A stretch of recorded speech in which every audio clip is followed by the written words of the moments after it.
Cheers, Jeff. Thank you so much for joining me today.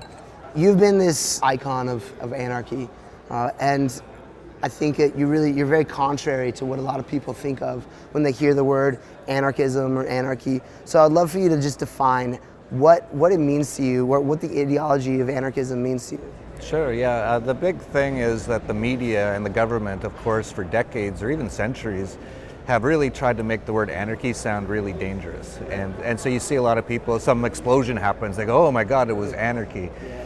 They've been programmed to do that, and that's on purpose, because if people actually understood what anarchy was, there'd be a lot less people who believe in government. People don't even know this is an ideology you can have.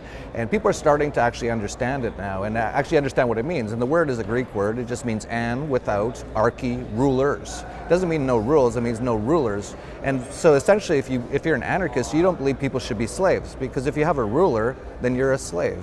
And so I'm against slavery is essentially what I am. And actually there's a better word that we've started to use because so many people don't understand anarchy. It's called voluntarism. And essentially what that word means is we believe every transaction between humans should be voluntary. Do you think that people who are not even pro-government but tolerant of government, do you think that there's an awareness that they are tolerant of coercion and violence, or do you think it's couched in some other understanding of it, and how do you address that understanding? Yeah, absolutely. No one really knows what government really means. If they did, they wouldn't be in favor of it at all. Government, govern, the word actually, govern, is a Latin word, gubernare, it came from, and it means to control, and ment is a Latin word, means mind. It's mind control, and it's getting people to, yeah, that's absolutely right. Essentially, that's what government is, because government doesn't even really exist. If you ask anyone, where is government? They'll go, well, I don't know, the White House. Well, that's a building. Donald Trump, well, that's a guy. What is government? It's actually a belief system. It's actually a mind control. What would you say is the positive motivation? Not that I don't want violence, but I want voluntarism because I want this instead. What is that positive motivator? Well, the interesting thing is that 99% of everyone's life is anarchy. Right now, there's no cops standing here right now. We're having a conversation. I'm not forcing you to do anything. You're not forcing me to do anything. Most people's lives are just like that.